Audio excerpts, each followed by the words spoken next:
Assalamu alaikum wa rahmatullah. May I ask the brothers to sit and face the Qibla, because Salah will not be accepted without facing the Qibla. Inshallah.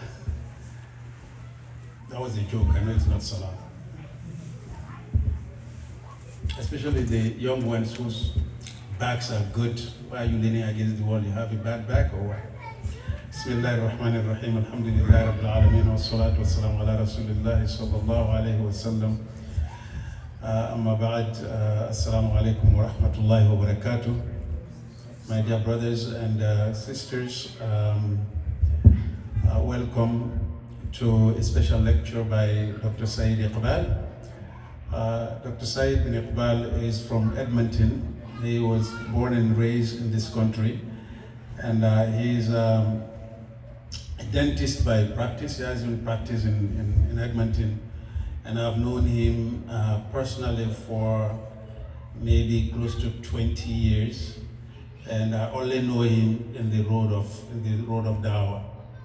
So the Muslim Student Associations in Regina, Saskatoon, Calgary, Edmonton, Vancouver, he's the force behind bringing all of them together, and they have joint events every year. He himself was an MSA president in the University of Saskatoon, and has been in seeking knowledge and doing dawah for a very long time. He's the founder and pioneer of the famous Camp Sunnah, which happens in the West every year, where students and seekers of knowledge come together for a whole week without their cell phones, and just get good knowledge and tarbiyah. So he has many other efforts. That is not to say there is nothing else to say. I can mention it: the Canadian Dawah Conference, which is held yearly, the Generation M, which is held in Vancouver every year, the what's the name of the retreat. So these are things that have continued for many years. So Alhamdulillah Rabbil Alameen, one of the successful people in holding da'wah and deen and dunya and balancing it with all family included. His brothers, his wife, his family, they are all in the da'wah. So he is one of the best resources for youth. So he's coming to Halifax here is to support the efforts that we are doing in Islamic Heritage Month, but more focus on the youth.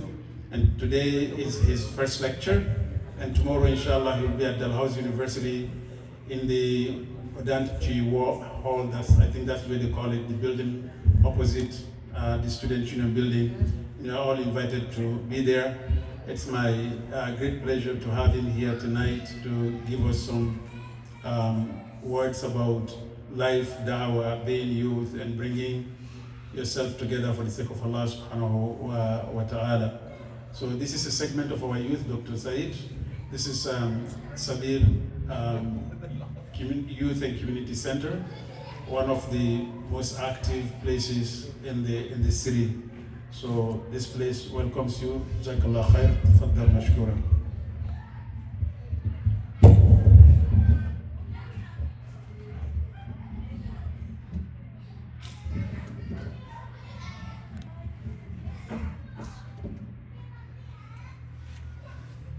Bismillah, alhamdulillah, wa salatu wassalamu ala rasulillah. Assalamu alaikum wa rahmatullahi wa barakatuh. That was a weak return to the salam. That was really weak. You know, we need to see some strength. I want to know I'm among some rijal, right? Some men.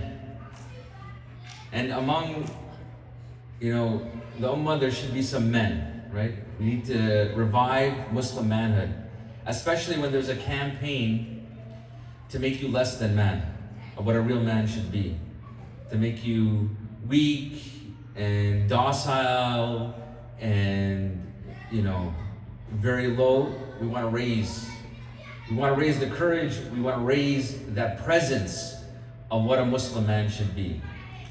And when you look at the rulings when it comes to the salam, it is the right upon the Muslims to return the salam, and you can't do it if it's in a low and inaudible voice. The salam has to be given at least equal or better. وَإِذَا حُيِّيتُم بِتَحِيَّةٍ فَحَيُّوا بِأَحْسَنَ مِنْهَا أَوْ رُدُّوهَا. That when you are given the greeting of salam, that you do it in a better way, or at least in the same. So I thought, I traveled, a red-eye flight to get here across the country. It's probably easier to go, international than to travel from coast to coast in Canada. But I thought I gave a pretty enthusiastic salam. So I want to see how many rijal are in this masjid tonight. So let's try that again. Assalamu alaikum wa rahmatullahi wa barakatuh. Alhamdulillah, alhamdulillah. My dear brothers, this is even before I start the lecture. Sometimes I just go off lecture because how you connect with people. But one thing that I try to remind myself, I try to remind my own sons, and I would remind all of you and people that are close to me. Anyone who's close to me, I give them the sincerest advice. I don't try to sugarcoat it.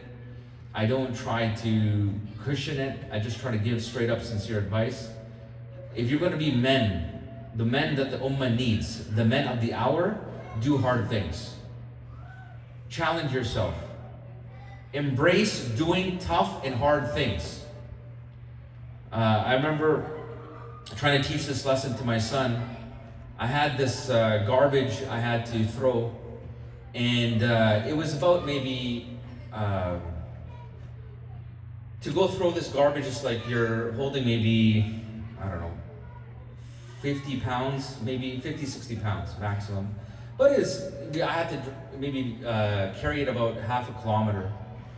And my son asked me, he's like, can't you just put it in the car and just drive it out to where you need to throw it? I said, no, I'm doing this on purpose.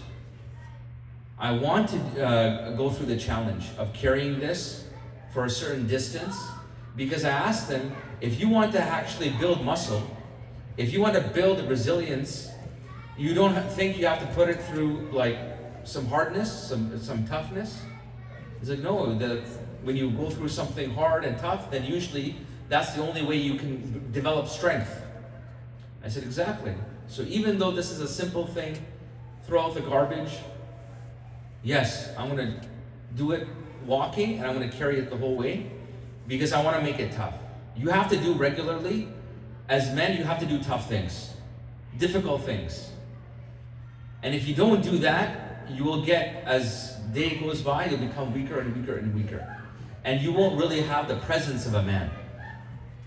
We had men in our history, the Sahaba, amongst the Sahaba, one man would equal 1,000. Can you imagine that? One man would equal 1,000. And I'm not just saying this as, this is my own calculation. Once, Khalid bin Walid radiallahu anh, he asked for reinforcements from Abu Bakr as-Siddiq radiallahu anh. He was in Iraq, he needed reinforcements. The Muslim army was depleted, they're facing a huge army. Life and death is in the balance. And Abu Bakr as-Siddiq radiallahu anhu sends one man, Al-Qaqa ibn Amr. And he said the voice of Al-Qaqa in an army is worth more than 1,000 men. And now we can have 1,000 males and they don't equal one man. How many millions and millions of Muslim men, and they couldn't be equivalent to a single one of our great luminaries of our past.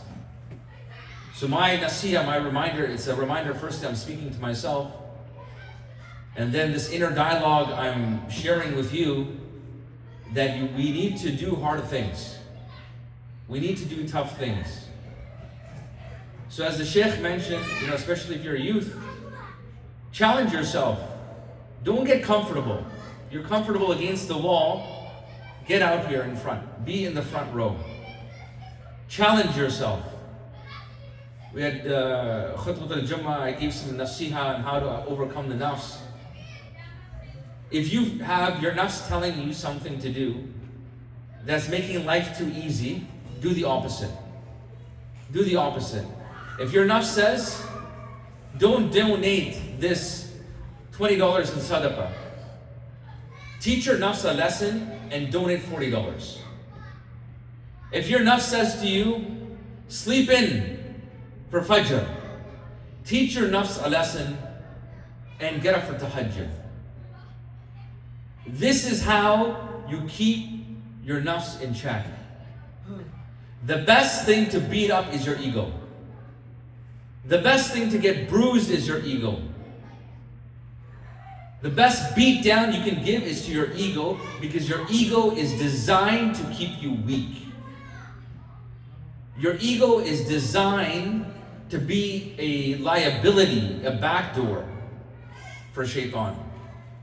Actually, many of the salaf, they used to say that more than shaitan, we fear the evil within our own soul. Because if shaitan has nothing to play with, that's what shaitan has to play with. Shaitan whispers to the evil within your own soul. So my dear, I say it with absolute love, because to me, you're my brothers in Islam, and I want my brothers to be strong. I want this ummah to be strong. This is my secret agenda. My agenda is that we have strength in this ummah. I want to share an experience I had with you as a clinical practitioner. One of my patients, I've been seeing her for many years, over 10 years. So I saw her from when she was just young, not even a teenager, and into her 20s. And she would come in for her regular checkups, normal, no major issues, no major conditions. One year she came in. I didn't see her for about a year and a half. She comes in for a checkup, and her mouth is filled with cavities. And it was odd to me, and I was looking, I had to do a double take.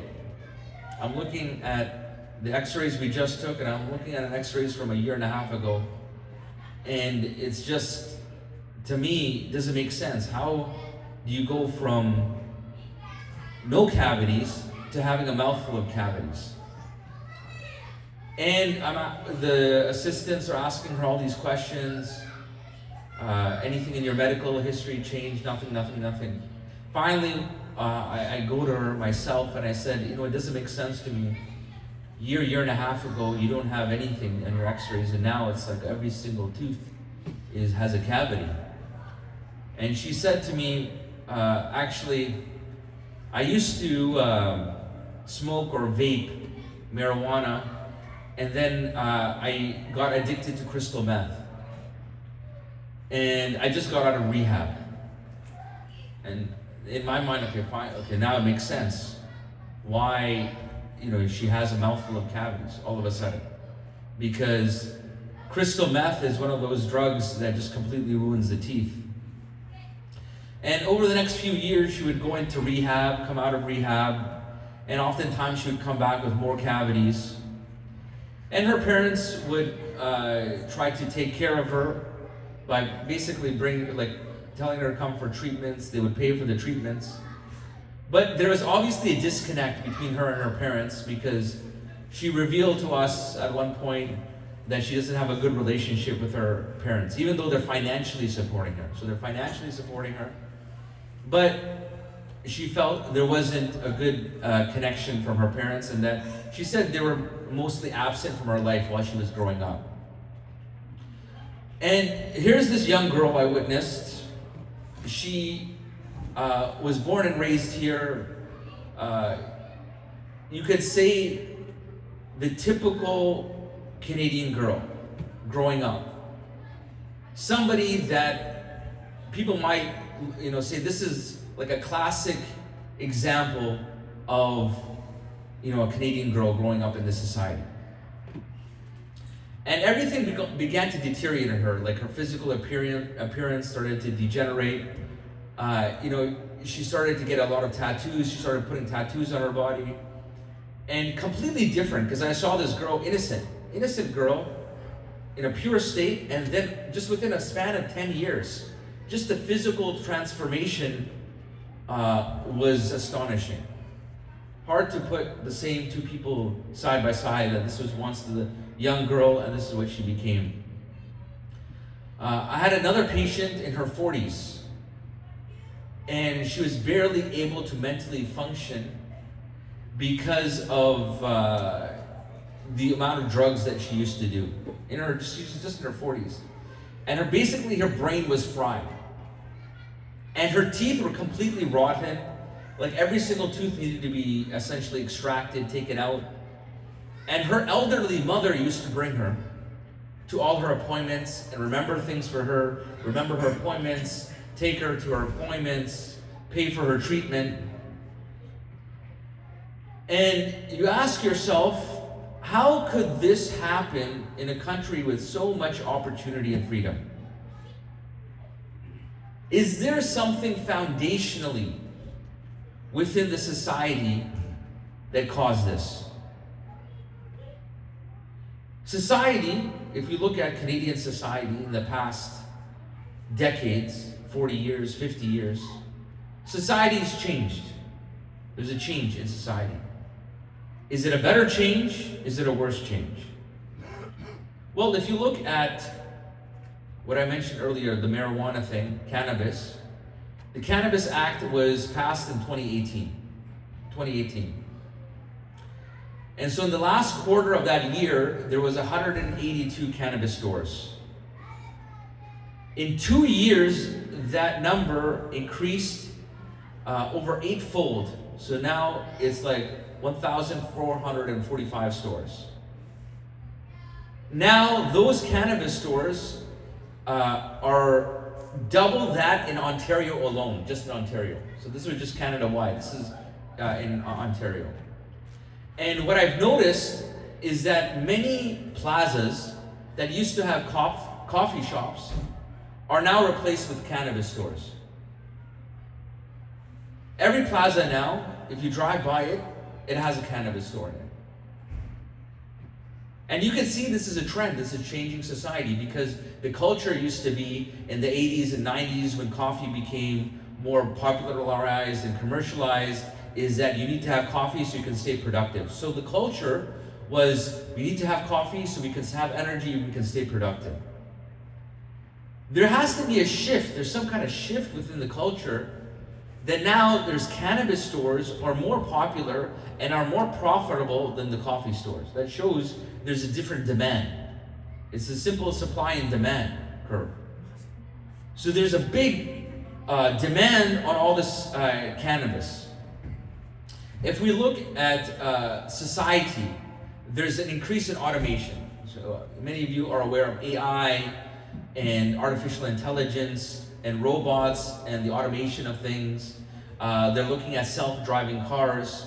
There was a report released that Amazon actually, within 3 years, wants to automate, basically have robots to replace about 600,000 of their Amazon workers. And Amazon is actually the second, in the United States, has become like the second biggest employer of labor in the United States.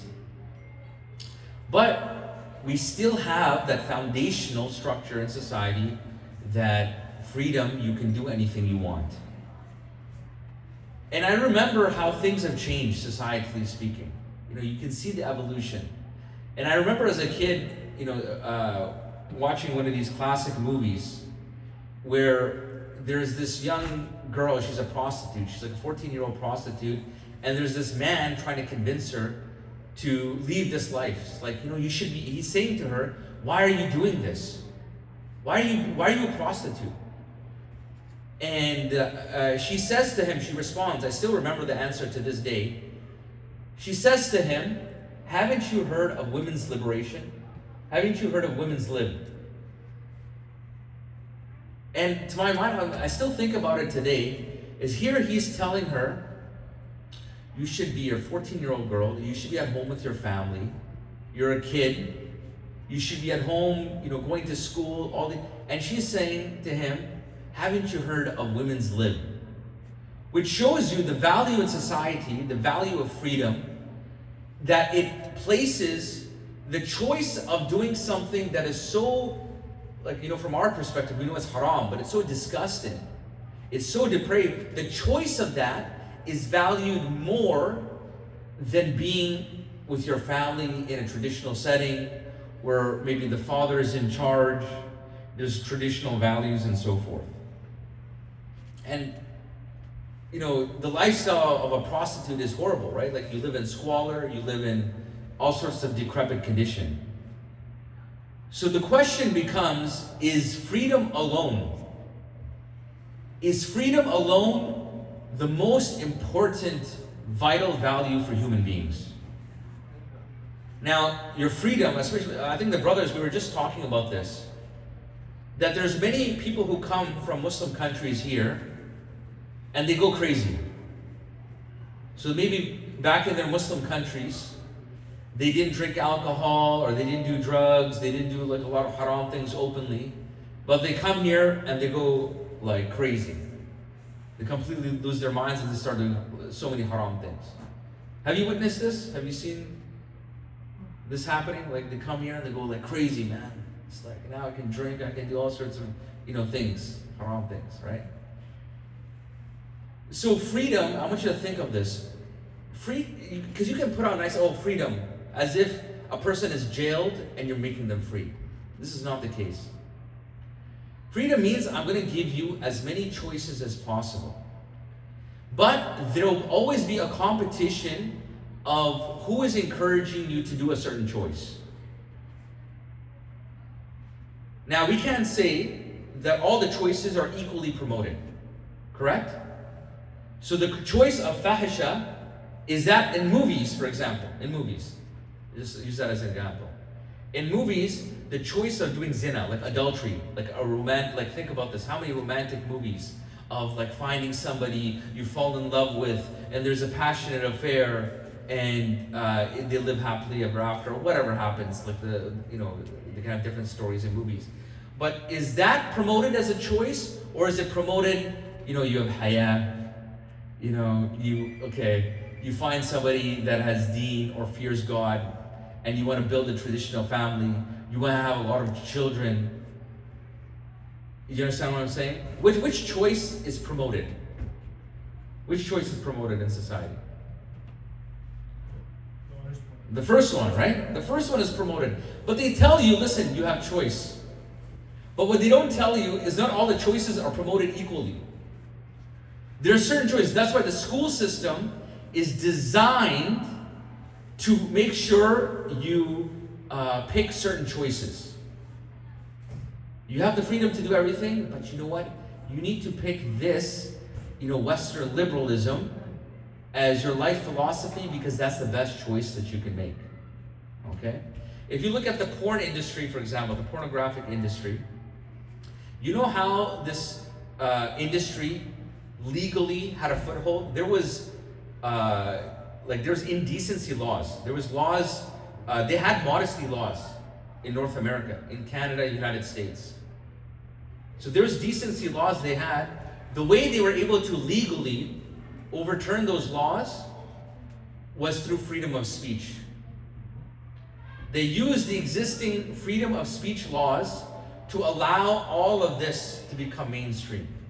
Because before it was illegal, and people were doing it underground, in black markets. Now it's open. Now it's open. To the extent, unfortunately, my dear brothers, that this has become one of the greatest harms for Muslim men. There are too many Muslim men that come to me and tell me they have this addiction. Too many. And many, they're not people you could say that are everything else in their life is haram. Many of them come regularly to the masjid. And they have this addiction. Because access to your phone is a hyper choice situation. It becomes the haram, the barriers for haram have become like there's no barriers. It's become too easy. The pathways to haram have become too easy. You know, when I was growing up, for you to call a girl or a girl to call you would be very difficult. You have one phone in the house and it goes ring, ring. And everybody in the house can hear it. And you're usually not the first one to pick it up. And so, instead of pick it up, it's not easy, okay? It's not easy to get a hold of somebody. And all of this pornographic types of material, it's not accessible. It would only be in certain bad areas, in certain stores, and nobody would want to be caught dead within a 50-foot radius of these places. And now, within seconds, people can access all the different types of haram. And they're hyper addicted to this. And because what you're taught, so you're taught from a young age, and you're taught in this culture, in this society, unless you can maximize your pleasure, you're oppressed. And it doesn't matter if you believe in God, because you can make your own God. Your God, your standard, the thing that you worship is your desires. And you want to maximize your pleasure. And once they have people maximize their pleasure, as Allah subhanahu wa ta'ala tells us in Surah Al-Furqan, they make their desires their God. Once you maximize your pleasure, you make the person very weak. For example, pornography, there are studies that show that it actually causes physical brain damage.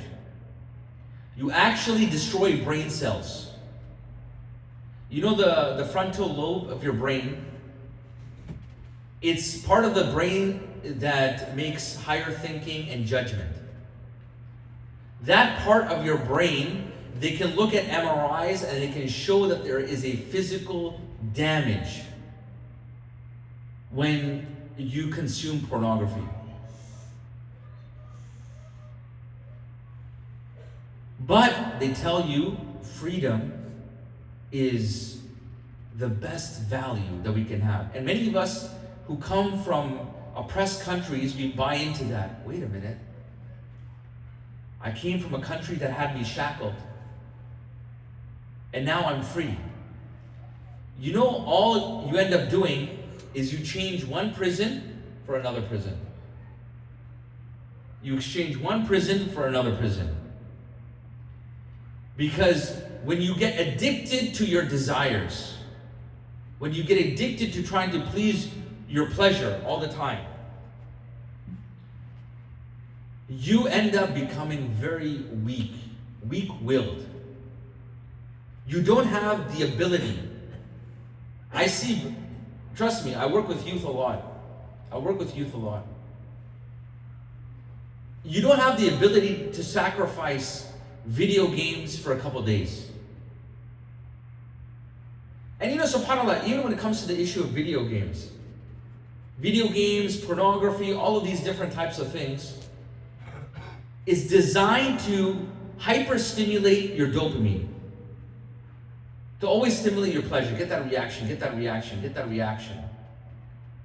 Whereas men who built society, they would get that pleasure reaction after weeks and months of working hard on something. So you work hard for weeks and months on end, and then finally when you accomplish something, you say, oh, I feel good. I built this thing. I accomplished this thing. But now you can get that same pleasure by playing 10 minutes of a video game. And you become weak-willed. So the person says, sacrifice a few moments for the sake of Allah subhanahu wa ta'ala. Give me your attention. And the shuyukh are trying to give khutbah to the Jummah, and people can't even get off their phones. This is the respect you have for the deen of Allah subhanahu wa ta'ala. They can't even focus for a few moments because of the addiction. It's like, if you go to the hospital and a person is on an IV bag and they're dripping the medication. Just think of your phone. Next time you use your phone, just think of it as an IV bag, but it's filled with dopamine. And you've just mainlined it into your vein. And you're just getting the pleasure and the pleasure and the pleasure. That's why social media, for example, it understands this part of human nature. And people will go on social media for hours. There's, this thing called doom scrolling, where you're just scrolling, and they've designed it in a way to get you max addicted. They use the same methods that they use in casinos. They use that in social media. So for example, when you're scrolling, they won't give you everything that you want right away. So they know from the algorithm, it knows what you're more likely to stop at. But what it does is it gives you different things, and it not in a constant way, like in a surprise way, it gives you the thing that you're looking for when you're scrolling. Because it mimics what casinos do. When you pull the lever and you're trying to match up all the objects, it does it in a random way, so then you get not only the reward in your mind of getting what you want, but the surprise of it as well. This is the level. They have labs, by the way. There's a casino in Vegas. It's a fake casino. It's a huge building where they just study human beings and how to get them more and more addicted. And when you think of choice, that you have so much freedom of choice, what I want you to actually think about is I want you to think about you're in a casino. And they say to you, you have freedom of choice. You just have to pick one of these games. Pick any game that you want to play. At the end of the day, what's going to happen? You're going to lose. Right? The only choice that will bring you satisfaction, the only choice that will elevate you as a human being, and honor you, give you dignity, is when you choose Allah and His Messenger sallallahu alaihi wasallam over everything. That's the choice. That is the only choice that elevates you as a human being, that elevates your heart, that satisfies you, that gives you khair and success in this life and in the next. And our gratitude should be for Allah subhanahu wa ta'ala. So my last point I want to mention, my dear brothers, is that if you are able, whatever you're addicted to, there's something that's making you weak, and it's an addiction.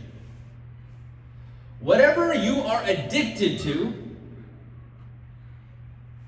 if you can have the mission to overcome that addiction and replace it with something that is good, you will change the course of your life forever. And no one can make that decision for you. No one can make that decision for you. There is a story of a young man who lived in our history, who was addicted to alcohol. And this young man would party with his friends, he would drink alcohol, he used to waste his life. And one day he was in front of his house and he saw a sheikh or a teacher walking, and he was surrounded with people. He said, "What is this? Who is this?" He says, "This is Imam Shu'bah, and this is his students. He's a scholar of hadith, and these are his students that are around him."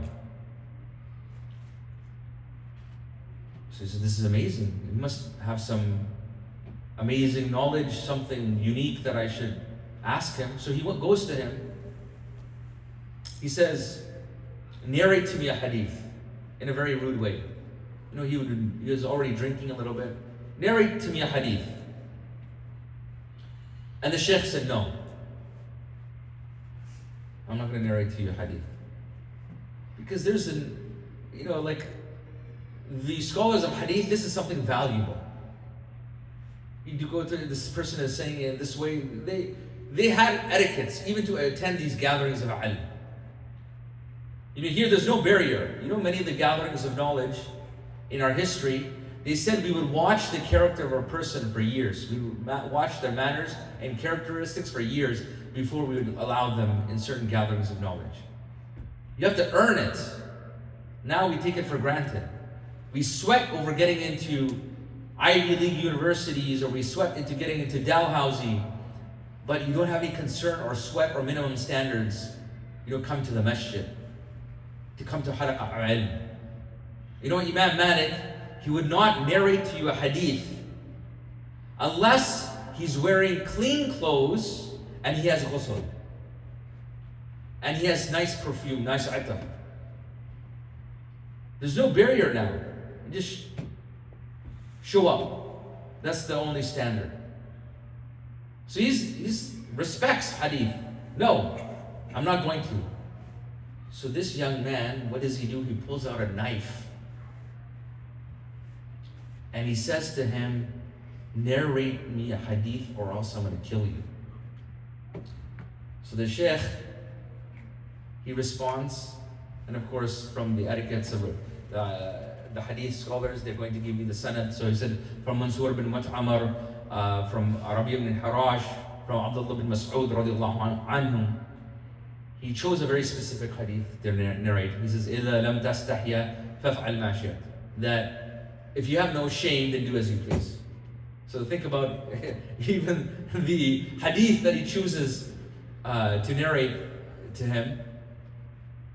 Now, this hadith hit his heart faster than a COVID vaccine. Okay? It hit his heart hard. Because in that moment, he decided to make a change. He went into his home and he broke all the bottles of alcohol, all the containers of alcohol. And he goes to his mother, I have friends coming over. Tell them that I have broken all these, there's no alcohol to drink. Just give them food if they want. But he says, mother, I'm leaving. She says, where are you leaving to? He says, I'm leaving to Medina. Because I heard this is the place where I can learn hadith. This is the best place I can learn hadith. And he goes and he becomes a student of none other than Imam Malik, rahimahullah. And he becomes one of the great students of Imam Malik, rahimahullah. And not only does he become a great student of Imam Malik, he becomes a teacher and a narrator of hadith. And one of his students is Imam Bukhari.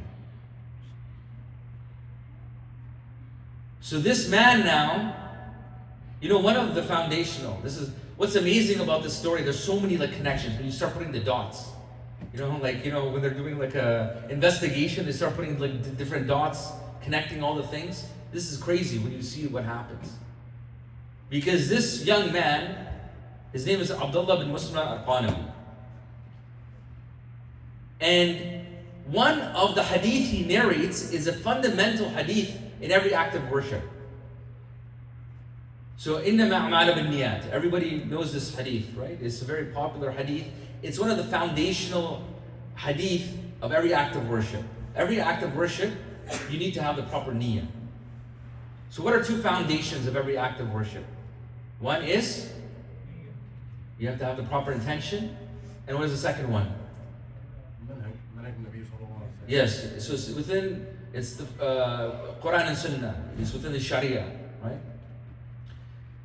So this is the foundation principle of everything. So subhanAllah, look at this. That he is now, when you look at the chain of narration, imagine this.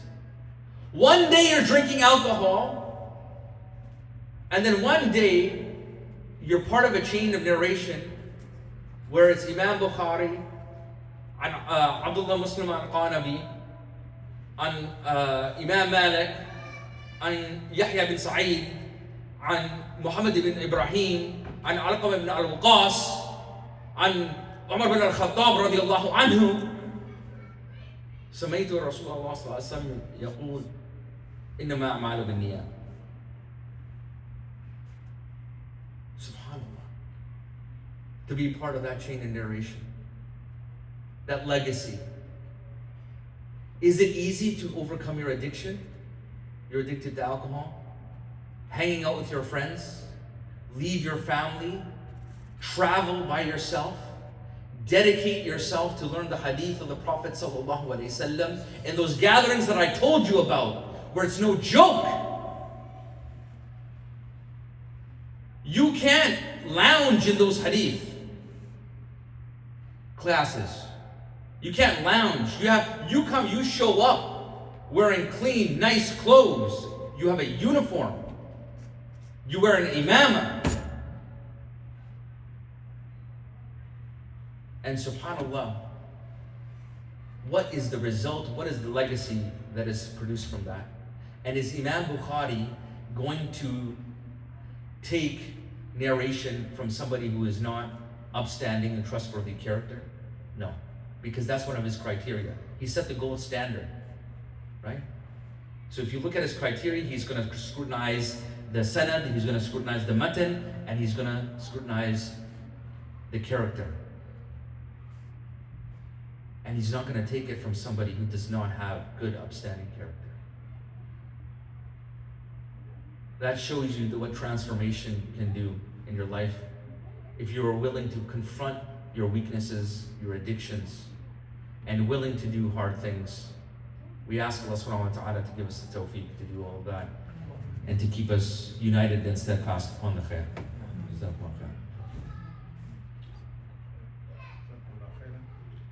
But he has a question,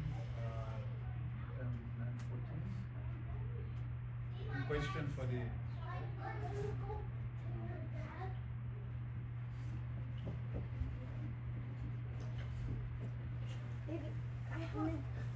فاكر انتهى الوحش والسين. Any sort of addiction. So what would be the way, like, You see, we your talk about dad will not leave. dua, we talk about intentions, but what could be some physical ways Mm. we can actually get out of it, or get it out? Very good, very practical, very good question. So how can we get out of addiction? Without glazing over it too fast, it's very important to ask Allah subhanahu wa ta'ala for help in everything, because without the help of Allah subhanahu wa ta'ala, no technique in the world can help you. So asking Allah subhanahu wa ta'ala to do that, and making a firm niyyah to do that, and having almost like a hatred towards that addiction. So you have to have an emotional hatred. So don't have an indifference. The problem in this society, they try to make you indifferent to fahisha. Well, it's not a big deal. You're just, free time. It's a time pass. No. That wastage of time, we're going to be held accountable on the Day of Judgment.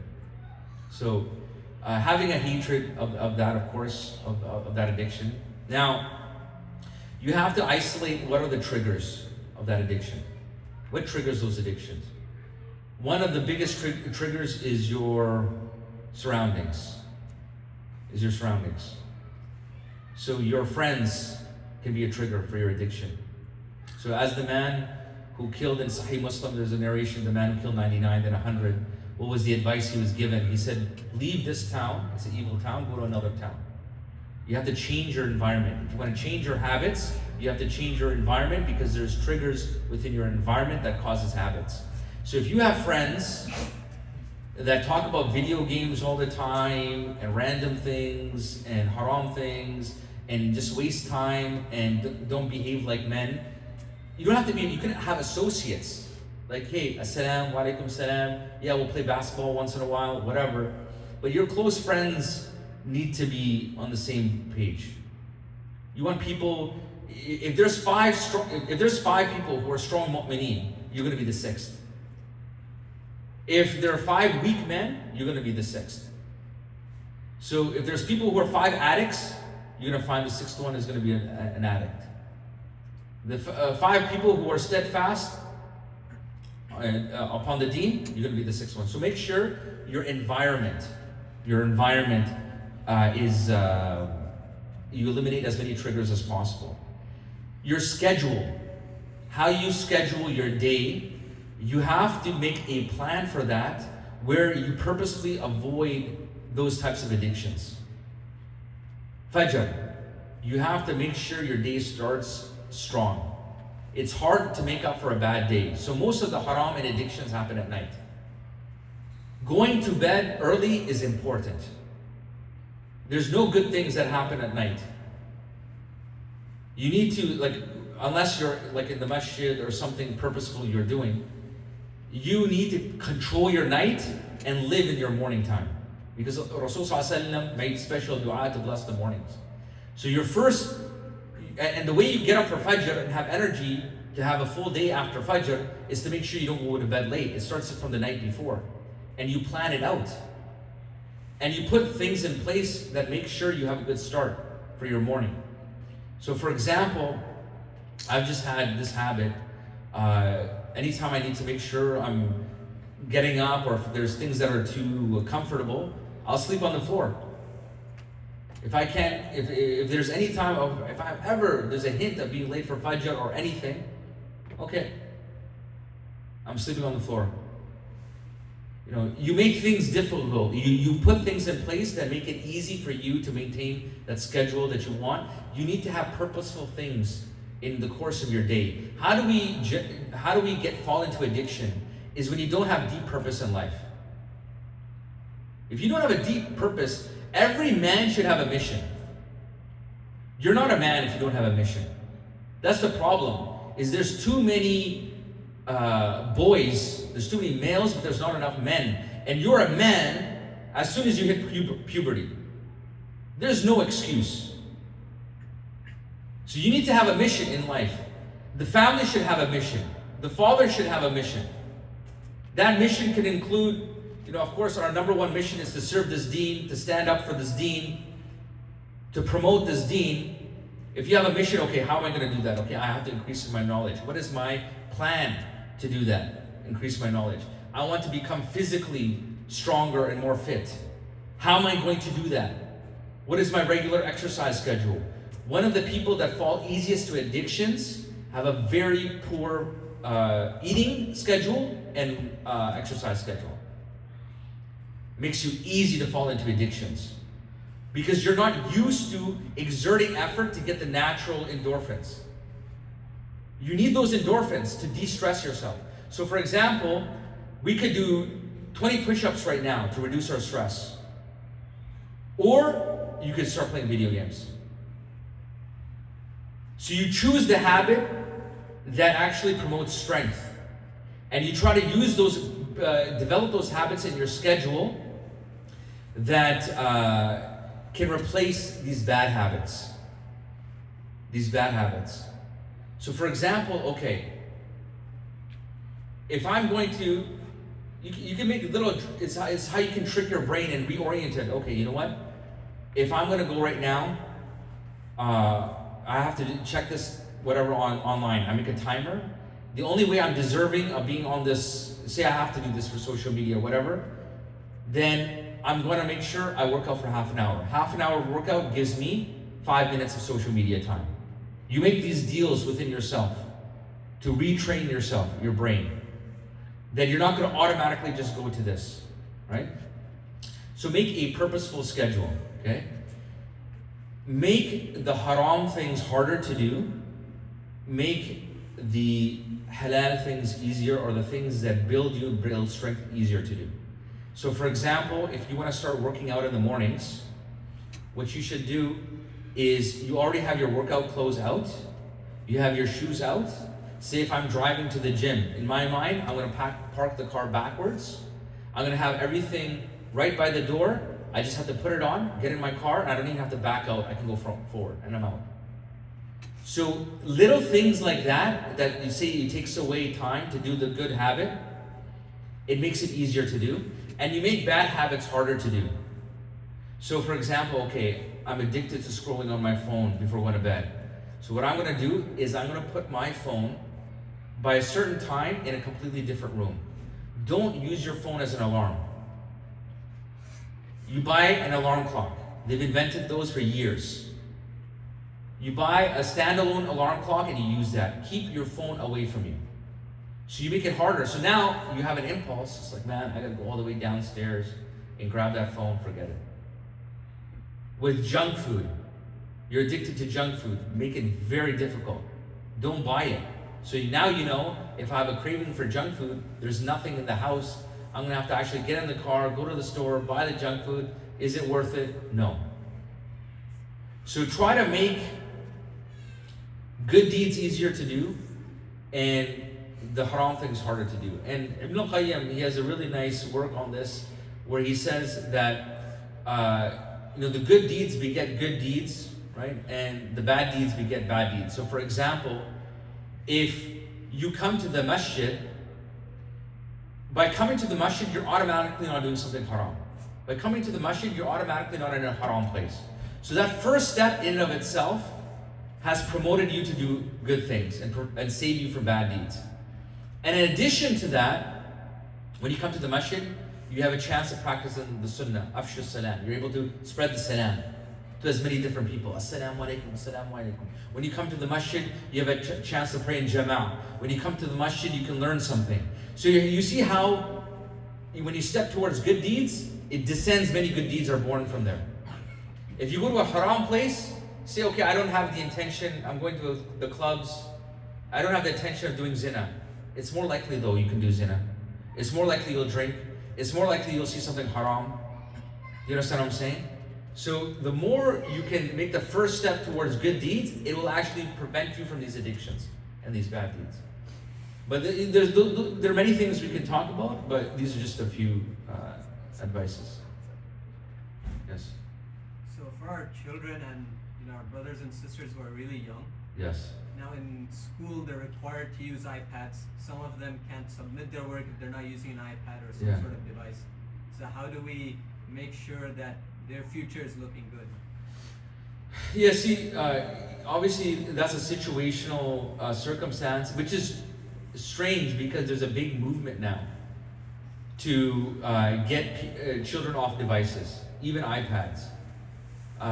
This no screen, this no movement. If you look at it, billionaires, why do billionaires homeschool their kids? And there's no devices. Everyone in Silicon Valley, if you look at, there's schools, private schools in Silicon Valley that are like 90,000 US a year for somebody to attend. No devices. Because they understand the effect it has on brain development. It makes weaker minds. It destroys critical thinking. It destroys attention.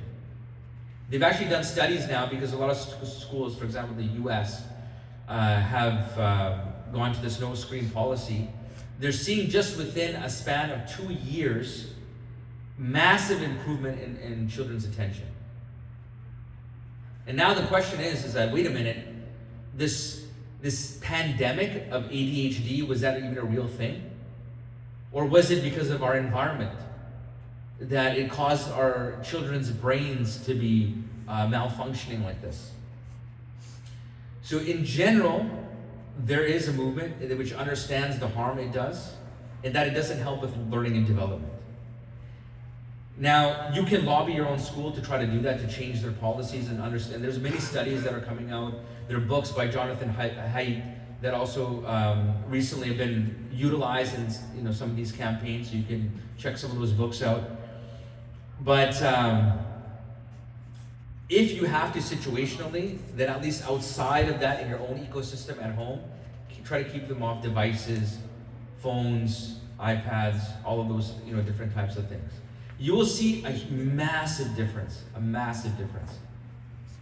You'll see children 7 years old, 6 years old, who can sit and pay attention to a lecture for hours and not get bored because their mind is being trained differently. Then you have other children that you can't even keep their attention for 5 seconds. And they're just twitching, they have to do something. It's how we're raising them. And unfortunately, the rich, elite, people, they know how to raise their kids. Like, they understand by the studies and the fact that their own devices have, because they know, they create these devices. They know on the brains and what it does and the development and so forth, and they save their own kids from that. The general people are the ones that don't get access to that because they want you to be consumers. They want little kids, they want every kid to have a phone. They want everyone to have these things. So yeah, obviously within your own home, you control it as best as you can. Within schools, I would say it's your child's future. I would lobby the school to change these types of policies. Like, why not handwritten? The dexterity, the development of your mind, the connection between the brain and the hand and thinking is much deeper when you're doing handwriting. Anybody who got a pen? That's okay. The only student here. I have a pension. You are a student too. So do I. So everybody's with the cell phone. The cell phone is where we do everything. I think just an example of what Sheikh is saying. So one of the advices that Sheikh gave is to sleep early. So that's why I'm intervening here.